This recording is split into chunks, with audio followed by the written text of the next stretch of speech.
നമസ്കാരം, ഞാൻ doctor Nijila, ആയുർനിരാമയ. Arthritis അഥവാ വാതരോഗം എന്താണ്, അതിൻ്റെ ആയുർവേദ പരിഹാരങ്ങൾ എന്തൊക്കെയെന്നാണ് നമ്മൾ ഇന്ന് നോക്കാൻ പോകുന്നത്. ആർത്രൈറ്റിസ് വളരെ കോമൺ ആയി കാണപ്പെടുന്ന ഒരു സന്ധിരോഗമാണ്. പ്രധാനമായും 50 വയസ്സിന് മുകളിലുള്ളവരിലാണ് കൂടുതലായും ഈ അസുഖം കാണപ്പെടുന്നത്. ഇതിൻ്റെ പ്രധാന ലക്ഷണങ്ങൾ സന്ധിവേദന, സന്ധികളിൽ സ്റ്റിഫ്നെസ് അഥവാ നിവർത്താൻ പറ്റാത്ത അവസ്ഥ, അതോടൊപ്പം നീരും റെഡ്നെസ്സും ഉണ്ടാവുകയാണ്. ആർത്രൈറ്റിസ് ഒരു ഓട്ടോ ഇമ്മ്യൂൺ വിഭാഗത്തിൽ പെടുന്ന ഒരു അസുഖമാണ്. അതായത് നമ്മുടെ തന്നെ സ്വന്തം ബോഡി സെൽസിനെ നശിപ്പിക്കുന്നതിനെയാണ് ഓട്ടോ ഇമ്മ്യൂൺ ഡിസീസസ് എന്ന് പറയപ്പെടുന്നത്. ആയുർവേദത്തിൽ ആർത്രൈറ്റിസിന്റെ പ്രതിവിധികൾ എന്തൊക്കെയാണെന്ന് നോക്കാം.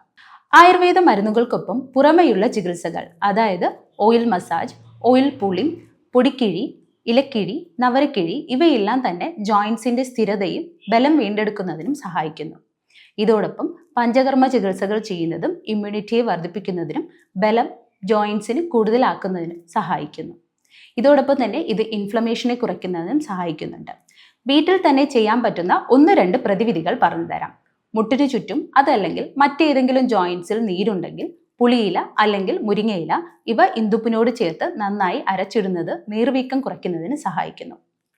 സന്ധി രോഗങ്ങളിൽ ആയുർവേദ പ്രതിവിധികളെക്കുറിച്ച് കൂടുതൽ അറിയുന്നതിനായി താഴെ കാണുന്ന നമ്പറിൽ കോൺടാക്ട് ചെയ്യുക.